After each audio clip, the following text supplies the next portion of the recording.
thank you for coming. My name is Paksi Walandouw. I'm from Lembaga Demografi and also Cara. She's a new researcher in Lembaga Demografi. She just graduated last year. Yeah, she was also a member of debating society. So I think her English is better than me. We will hear about that soon. So this is a project. This is a research that comes from kind of our curiosity on the why people do demonstration. So this is quite interesting. We want to know aside that GO-JEK is one of the unique and one of the most successful company. We want to see what happened with the drivers well-being. So this is the starting point of the research, and then we already come quite far, and we kind of want to share our result. It is descriptive, but I think it's very important because as you may know that there's many grievances about GO-JEK, and we really want to explore that further. Then I will give to Cara for the presentation. Hey everyone, sorry for making you wait.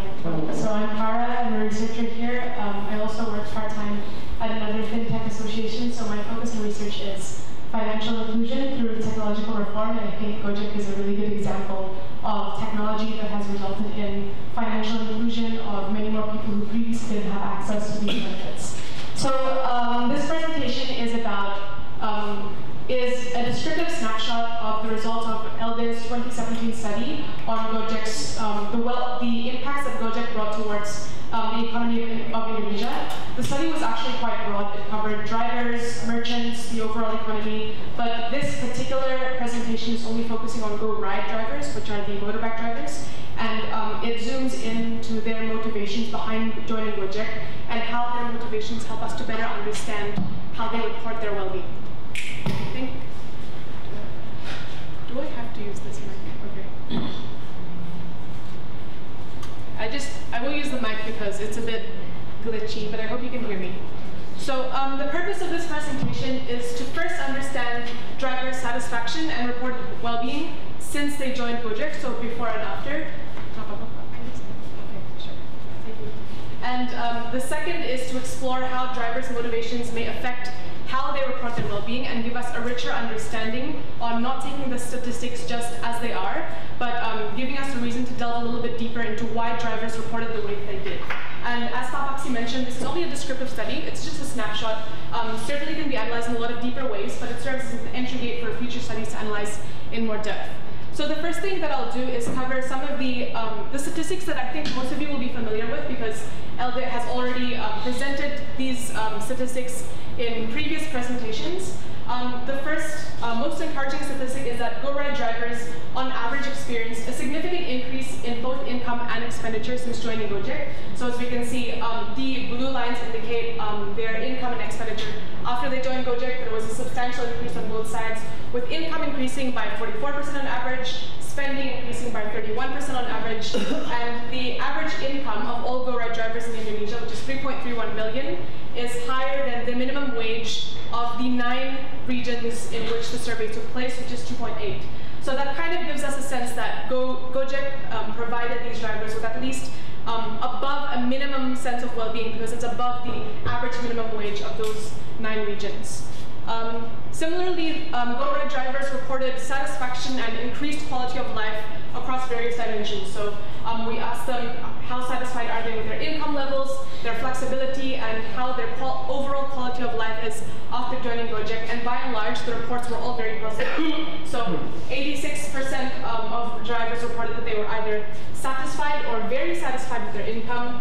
97% said they were satisfied with their flexibility, and 90% reported an increased quality of life. And what's interesting here, and the questions we get a lot are, well, if drivers were generally all very satisfied in these reports, then why are the demonstrations happening, right? Why do we see on the news that some drivers are unsatisfied or dissatisfied?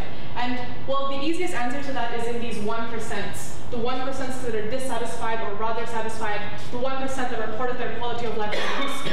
1% of 900,000 drivers is still around 9,000 drivers. And the protest that took place had around 500 to 1,000 each time. So the easiest answer is there are always going to be dissatisfied drivers, and maybe those were the ones that conducted the protests.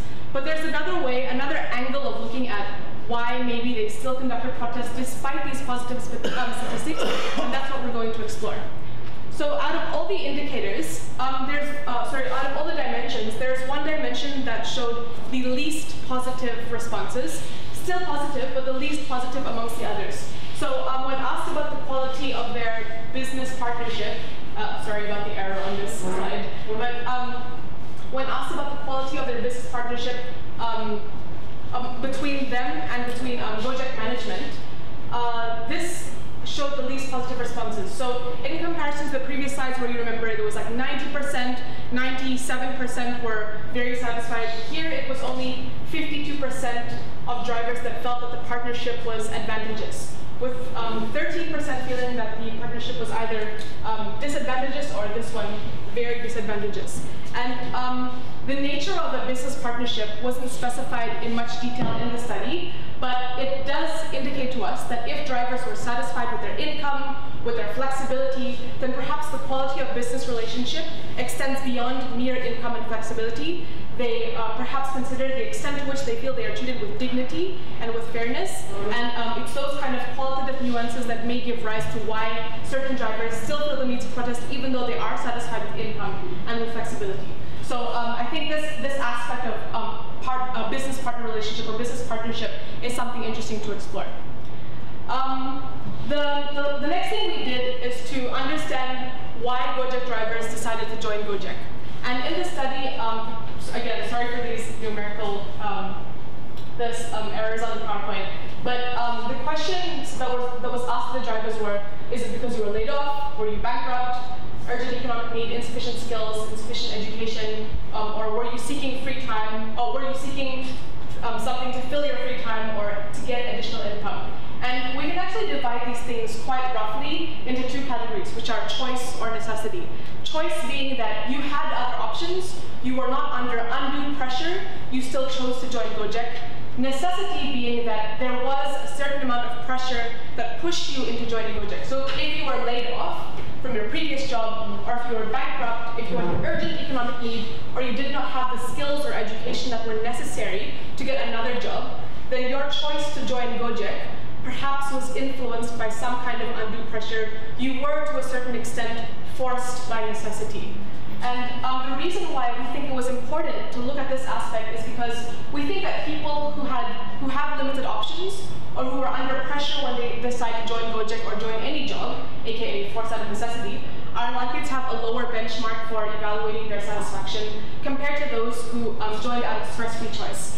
And what that means is that if I can report now that I'm satisfied, but if my comparison is that before I was unemployed or before I was in an even worse job, then my relative well-being now may be better, exactly relatively, but it doesn't mean that I'm absolutely satisfied. It just means that I'm better off in comparison to a situation that was worse. So we thought that this lower benchmark for evaluating satisfaction is also another interesting perspective.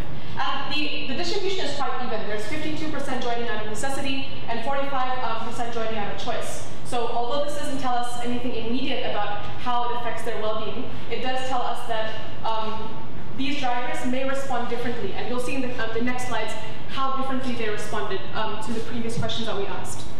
So we conducted a bit of descriptive analysis, some simple cross-tabulations behind motivation, which is choice versus necessity, and the quality of life after joining GO-JEK. And as you can see, there's no clear linear relationship between the two. But what we can see is that drivers who are forced by necessity, those who were laid off, bankrupt, insufficient skills and education, indicated by the black line, tended to be more extreme in their responses. So on average, there were more of them that reported a worse quality of life.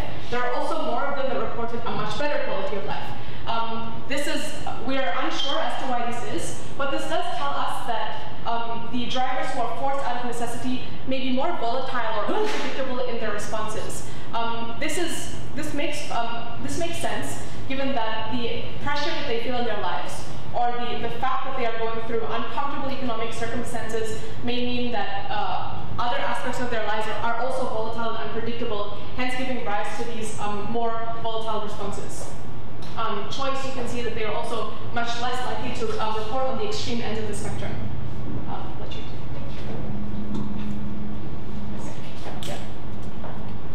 For the next thing, which is a cross-tabulation between motivation and perceptions on business partnership, similarly to the previous slide, we can see that drivers forced by necessity, indicated by the purple line, are also more likely to report on the extreme ends, seeing the partnership as either very disadvantageous or very advantageous. But what's interesting here is that, on average, drivers who are forced by necessity were more likely to feel that their business partnership with GO-JEK was either advantageous or very advantageous. More of them felt that the relationship was advantageous. And this may support the idea that because they are more relatively satisfied compared to the previous situation they were in, which was more pressured, or they were just less well off, they may have had a lower benchmark of evaluating their happiness or their satisfaction, and therefore more of them were more likely to say that we think that this partnership is advantageous or is very advantageous compared to those with choice. Those with choice are more able to say that I have more options, I am not under pressure, and therefore I have more liberty to say that I am not satisfied. I don't think that this partnership is advantageous for me. Just as a control, we also did the same crosstab between motivation and income, and as you can see, those who drivers who are forced by necessity on average had relatively higher income, which makes sense, right? If they were the ones who were forced, they were not seeking additional income, or they weren't just seeking a way to fill up their free time. These were the ones actually trying to provide for their families and work longer hours. It does make sense that they would have a higher income, and you can see that it is quite skewed to the right. And this also might be an explanation as to why they are more satisfied with their business partnership, because these are the ones who are earning more money. So that's the income slide. So we understand there are no strong, conclusive, strong analytical conclusions from this study. But what this angle does tell us is that it is important to consider the nature of drivers' motivations, because when we split it between drivers who were forced by necessity and choice, the mere fact that they responded differently to one another, and that there was quite a substantial gap in the way they reported their satisfaction, the way they viewed their business relationship, means that it might be worthwhile studying with deeper analysis. And the second thing is that it showed that overwhelmingly positive responses in terms of being satisfied with income, with flexibility, with earning more and with spending more, may still include respondents who are relatively better off, but not absolutely better off. And what that tells us is that we shouldn't be too quick to conclude that just because people report they're satisfied, or just because people are earning a higher income, that these people are already at the point in which they would no longer protest or no longer feel that they should go against GO-JEK. And the last part, which is interesting and needs further analysis, is that drivers who are forced out of necessity are on average more extreme or volatile in their responses, and are also more likely to report positively. So that's our brief descriptive snapshot. I'm sure there are a lot of perspectives on the floor about how we could improve this, or the possible directions in which we could expand on the study. So thank you for your attention, and if you have questions, please do ask.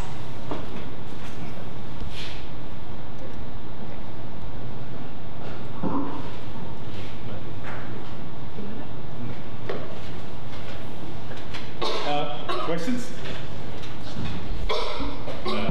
Please state your name and your institution. Thank you. Thank you. My name is Bima from Semeru. First, I would like to congratulate the team for the study, because it gives more view on the impact of the project of the online business, which is the future of our economy. And probably I have some questions from the slide. First, simple questions. For example, probably I missed from the definition about how you define the quality of life, whether it is a composite of several variables, or it is from one variable, and whether when the driver responds to the this kind of question, they have the same perception. So how you accurately measure the quality of life. And the second one is for the measurement of expenditure, whether how you measure expenditure, because you measure how much the increase in the revenue of the Mitra project, right? But I mean, the increase of the revenue due to probably longer working time or harder working time, and whether you also measure the cost in terms of, like for example, health aspect, because it also costs that also should be paid by the driver. So it means that when you measure the benefit for the driver, of course you need also to compare between the benefit and the cost in logic aspects. That's for my question. And probably it's not from this presentation, but from your Twitter, you stated that GO-JEK contribute about 44 trillion to the economy, and it's quite interesting for me how you calculate it, whether it's from this survey or you calculate it from other data. Thank you. Should we correct two questions? Second. Thank you very much. Yeah. I don't want to discuss whether the driver is choosing Platform. Yeah. Now my question is medium term, in the sense that is there any attitude from the GO-JEK driver that they will change the professional driver later on? I mean, I'd like to move to another professional job later on, kind of like, and at least beyond this topic, is there any effort already in the GO-JEK institution to, skill up, not skill, sorry, to improve their skill on another professional jobs? Not because in my mind it's probably only 3 or 5 years that can last, coming against the wind and so on. But later on it's kind of older and they have to choose another, pekerjaan yang lebih layak. Thank you.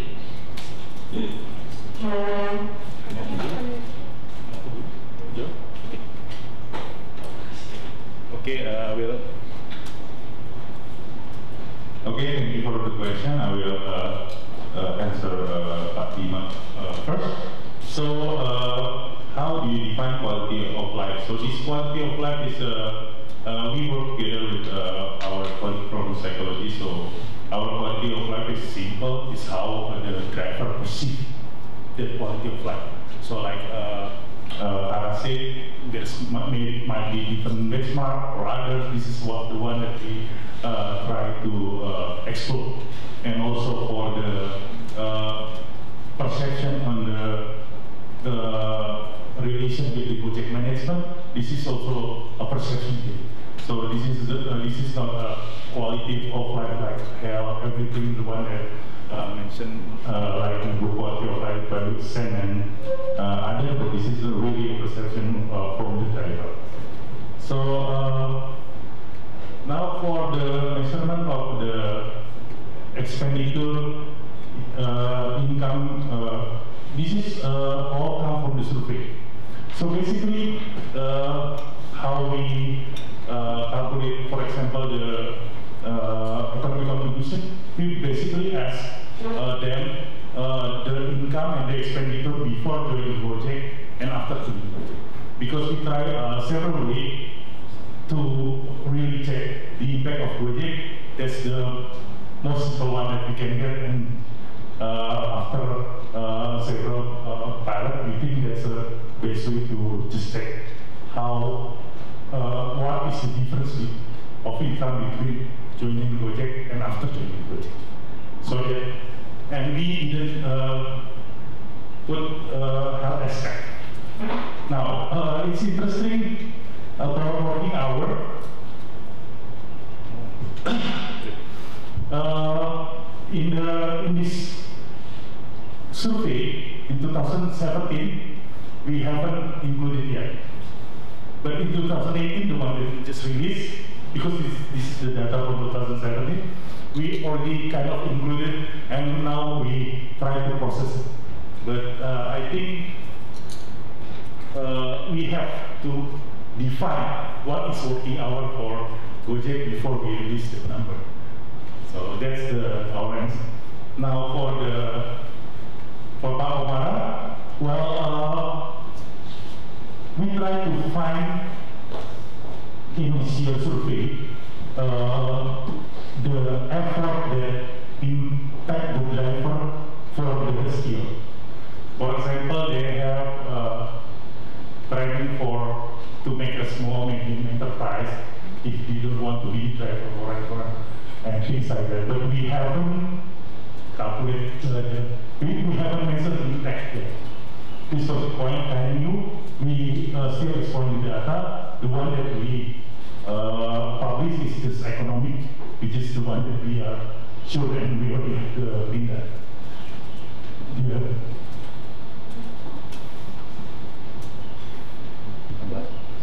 Okay, next question.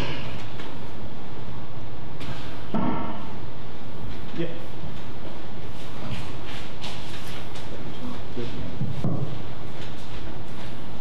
Thank you for the time. My name is Thompson Stoneball. Some liberator and Brit talk about the perception of the online transportation user just like the consumer. But your research is talking about the impact of the GO-JEK to the drivers of online transportation, right? I want to know about your strongest reasons. Why do you choose this topic there? Analyze the impact, the perception, just like perception of the consumer, it's like consumer behavior of the consumer. Or you analyze why do offline transportations, just like ojek pangkalan, didn't want to join yet. I think it will help us to know more about the reason why the ojek didn't want to join there. It's very helpful for the consumer just like me. But the main question is why do you choose this topic than the other topic? Thanks for your question. If I could summarize, it's why we chose to study drivers as opposed to consumers, given that both are very important to the understanding of effects of the economy. There was a section on consumers, a very large section. The reason why we're focusing on explaining the results of drivers as opposed to consumers is because the impacts to consumers that we found were almost entirely positive. And there has been very little news coverage of consumers protesting in front of GO-JEK or showing that they are mistreated or showing that they absolutely disagree with how GO-JEK is being done. In comparison to drivers, go-ride drivers specifically, there have been many reports of them being dissatisfied.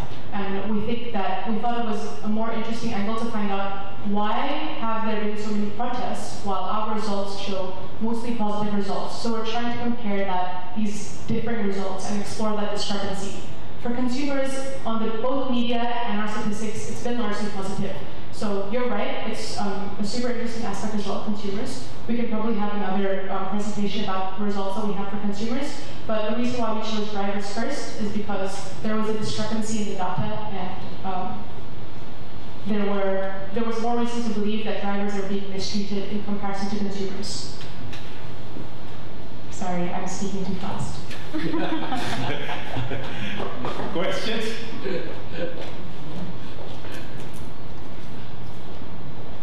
Should I repeat that?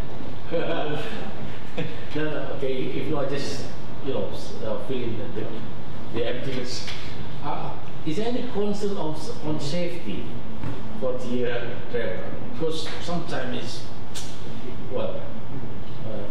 sociality disgusting.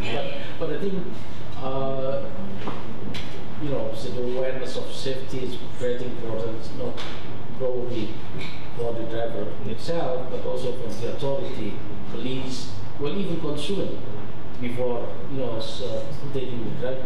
Let us Pak, please don't ngebut, for example, because it's taruhannya nyawa kan. Oke, pengen tahu aja saya.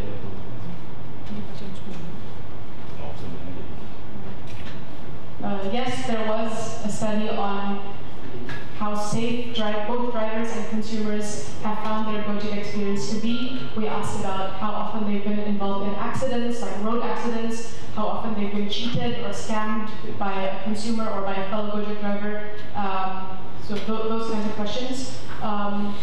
We didn't explain the results here, but I can tell you just briefly that 74% had never experienced a road accident. 96% had never experienced a serious road accident. 75% had never been scammed by a GO-SEN consumer. So most drivers seemed to be treated safely and to have experienced, to have had a safe experience. But what's interesting is,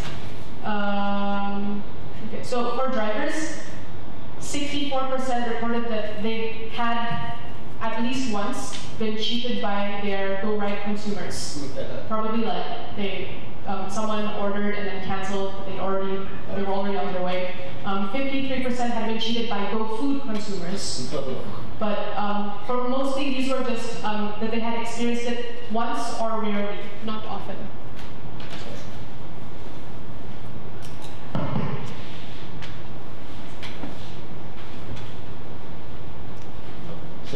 Question? Just a comment, really. I think so I'm Sam Nowak, I'm from UCLA. I think looking at the working hours data is going to be really interesting for you because income can be split into two things. There's the tariff and then the bonus. And I suspect that one reason why drivers might feel dissatisfied with the partnership with companies is they're satisfied with the income that they're receiving, but not satisfied with the conditions under which they're receiving that income. Namely, that they have to work very, very long hours in order to receive these bonuses.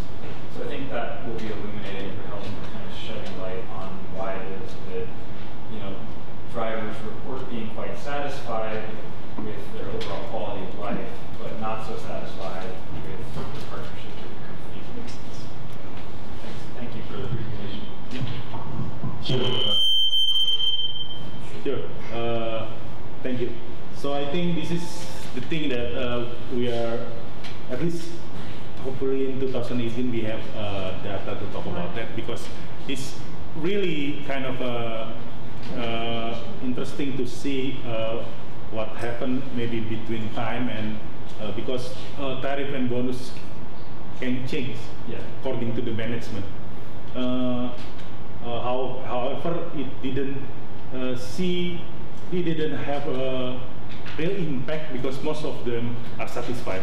We don't know whether they are 14 hours and still satisfied, or they are 8 hours working still satisfied. I think this is a very interesting question that we might able to answer in this survey, because last year you see we kind of see what the working hour.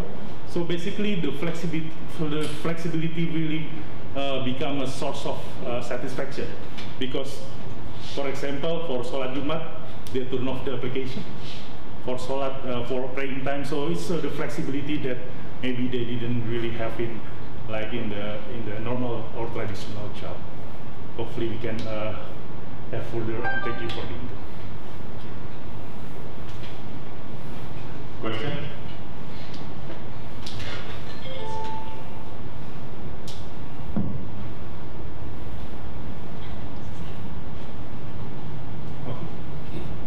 If not, okay. Sorry. Is there any different attitude with Jakarta, Surabaya, Makassar on these issues?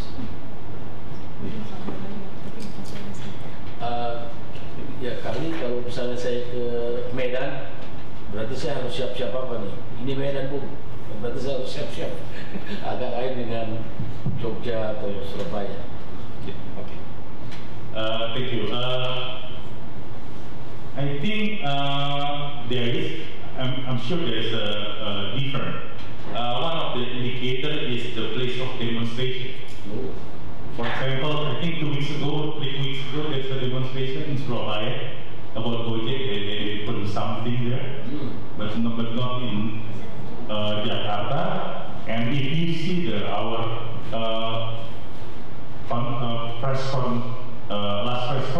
we see there's a, maybe because the cost of life, there's a really discrepancy between the income received by driver in Jabodetabek and income received by other places, about 1 or 2 million, but the minimum wage also different by 1 million. So I think there's a variation. I think it's interesting if we try to check whether the variation impacted the satisfaction. Maybe people who has high temperament like Sukmeda have show low satisfaction or not. So I think we will check. Thank you for the input.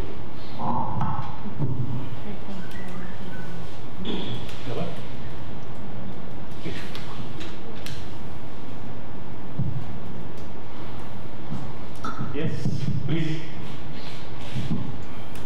Hello, I'm Lily from LD.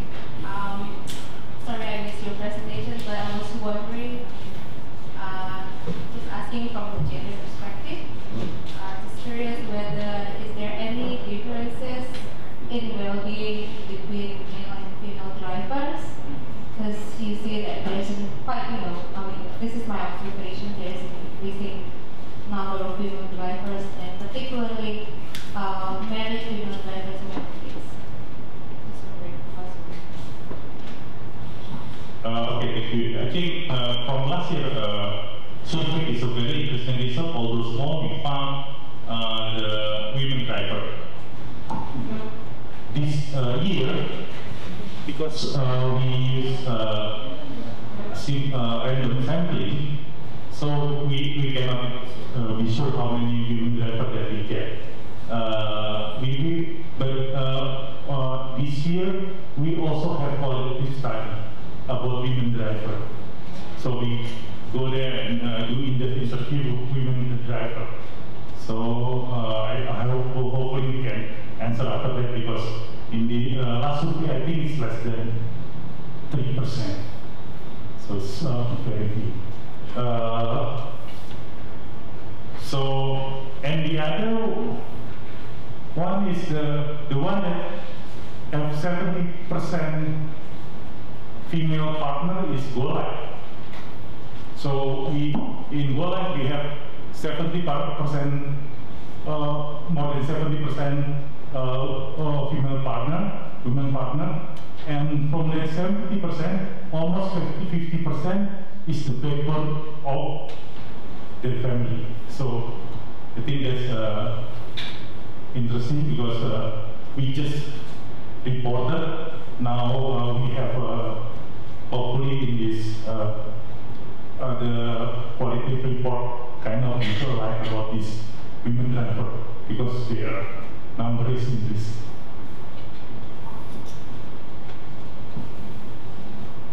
More questions?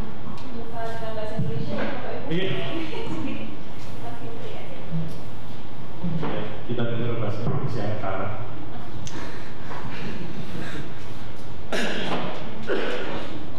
Kalau nggak ada, aku nanya lagi nih. Tanya terus, Pak. Maksudnya supaya dia nanya dulu ya, karena sudah yang lain. Saya coba supaya rame aja. Ngomong-ngomong, bagaimana prediksi Anda beberapa tahun ke depan, terutama dengan urban transport yang semakin baik, terutama seperti kota Jakarta. Walaupun di bayangan saya mungkin tetap untuk some kelurahan atau regions yang not reachable by, apa itu, rute-rute tertentu angkot. I think the role of ojek is still very, very important, even myself for example. And also during the rain, for example. Kalau urban transport makin bagus, then my thinking is, especially Sam working on urban transport, for example, to what extent this can be last long in terms of cities getting better, like Jakarta, and some areas prohibited, right, for some project faster. So this kind of for urban life in the future. Makasih.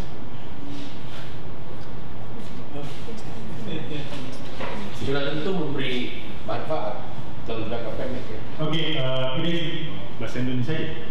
Apa bahasa Inggris atau Inggris? Campur, Pak. Campur.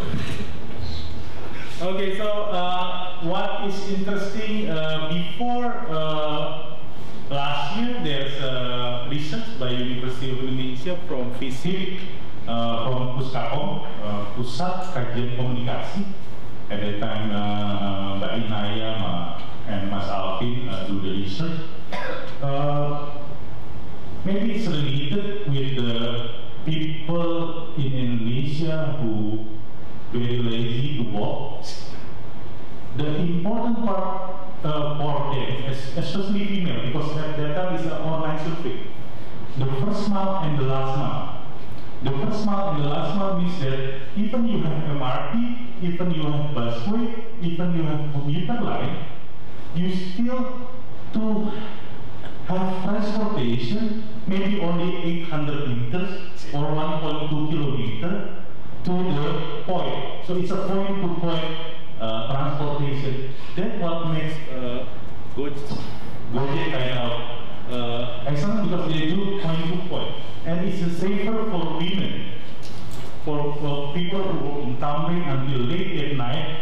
Instead of angkot or taxi that more expensive, they can go from their office or their office to the mass rapid transportation, from mass rapid transportation to the in front of their house or the state. So that's the kilometer might be reduced, but the average trip may stay the same.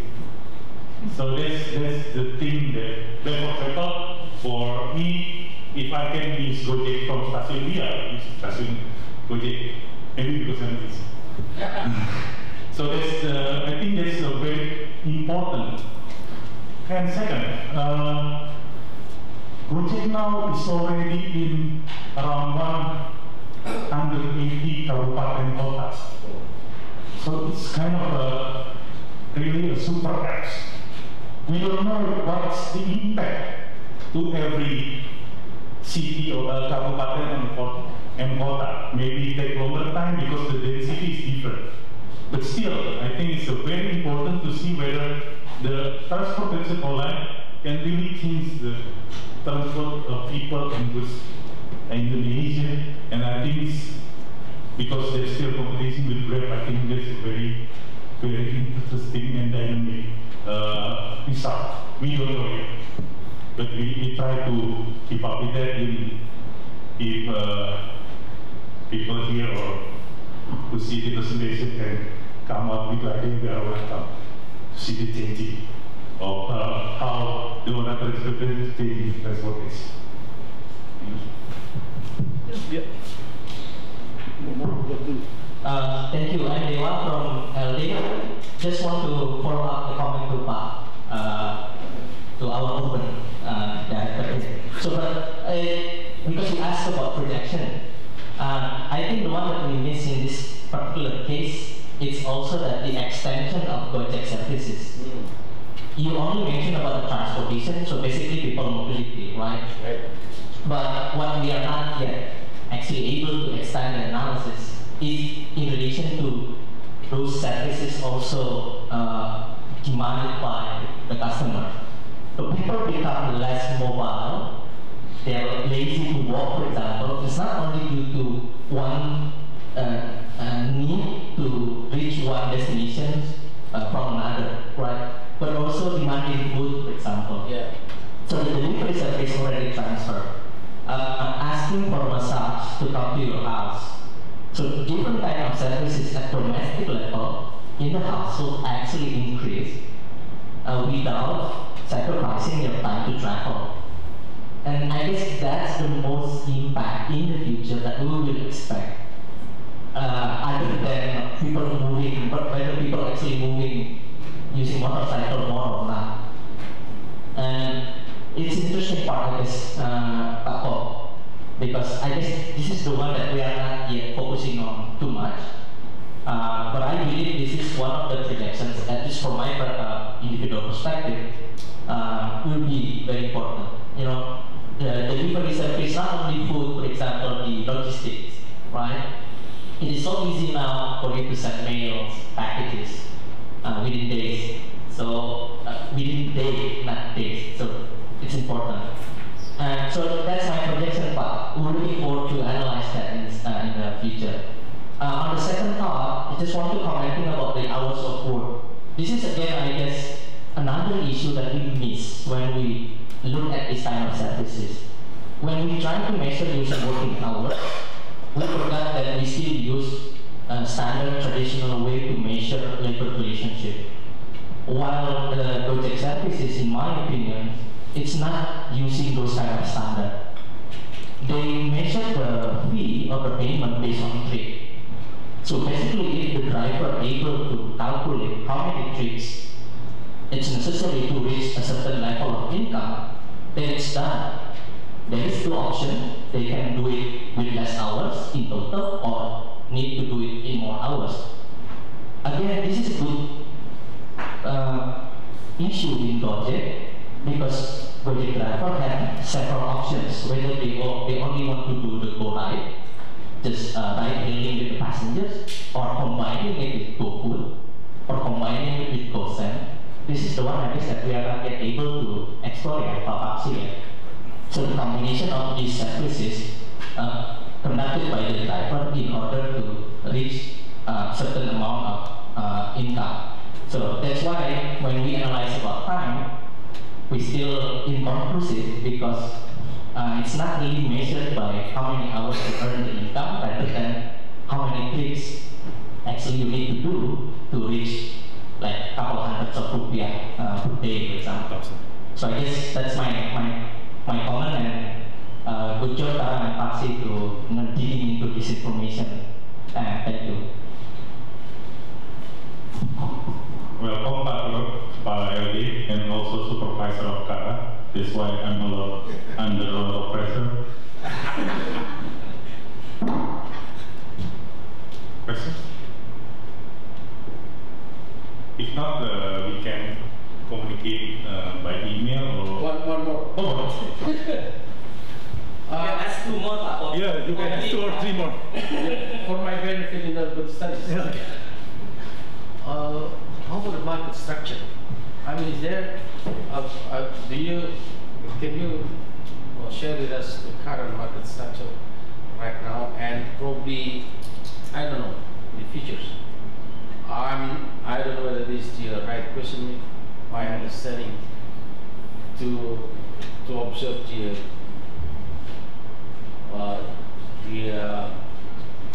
public, urban transport served by a kind of GO-JEK.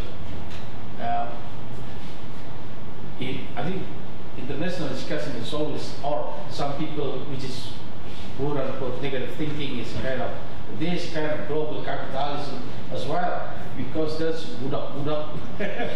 But the institution who get benefit, a lot of benefit is kind of capital owner, and so on and so on. Can you respond to that? Okay. About the market structure, nowadays for online transportation there's only 2.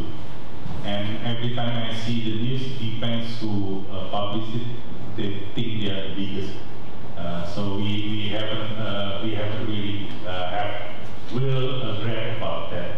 But I think your point is well taken, especially when, for example, I think the only place that might have change in structure is Jabodetabek, because the public transportation is very dynamic. Compared to Surabaya, Medan, the multimodal transportation is the kind of limited there. Because for example, there's no commuter, there's no MRT, there's no LRT, so Jakarta is a very good place to see how people choose to do transportation. So I think, but the other part, I think like Pak Dewa was saying, maybe this is the projection that we have to check, because in market they are kind of monopoly. Second, about the capital, what I've read is the well, I don't really know. I just knew this from the news. I mean, there's a lot of investors, and I think if you see the proportion who has the share, I think GO-JEK and Grab is really different, because one's from Malaysia, one from Indonesia, so GO-JEK is kind of have more Indonesian share than Grab. And also, they have the same business model with the one in Thailand and in Vietnam. People in Thailand or Vietnam has more share than the other big capitals. I think it's one best thing that I can answer from information.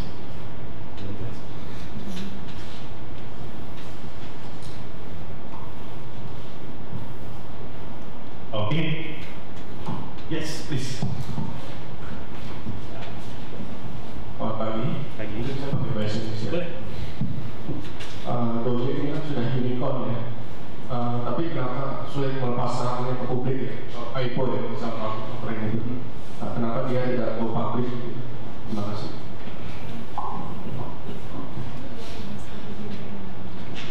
Saya nggak tahu. Saya nggak tahu kenapa dia nggak go public. Mungkin teman-teman dari financial market lebih tahu. Mungkin kan kita nggak pernah tanya juga ya Pak. Ya walaupun saya punya saham GO-JEK, tapi kita nggak tahu kenapa dia atau misalnya Grab nggak go public. Apa yang mereka dulu tidak tahu. Ya. Itu jawaban dari kenapa memang kita nggak. Atau bisa balik nanya ke yang lain. Sesuatu di balik pertanyaan itu, maksud saya, apakah kita mengharapkan GO-JEK untuk cepat-cepat go public?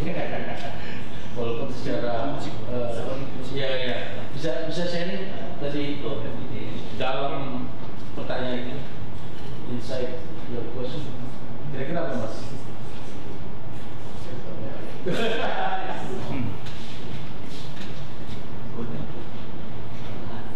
But I think in the US, let's go public. Can you share this? With just went public, yeah. So there are two major ride-hailing companies in the US, Uber obviously, and Lyft is the other one, which operates, I think, just in the United States and Canada, and Lyft just went public quite recently. I think they're at like $73 a share or something like that. It's really changing the landscape now that these companies are trying to go public. But none of them are making money on transportation. I think the good thing is if go public, if there's kind of doing bad performance and the share is this going to be good for kind of self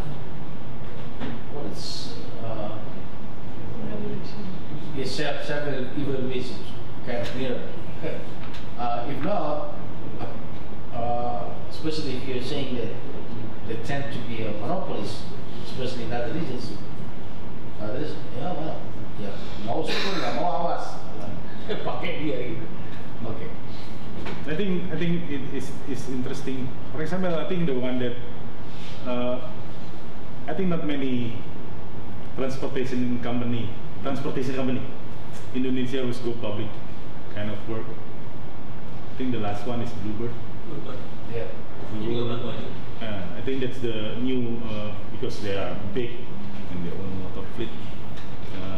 but I don't know whether that's a good example, because I think I heard that's not meet expectation. They're from Bluebird.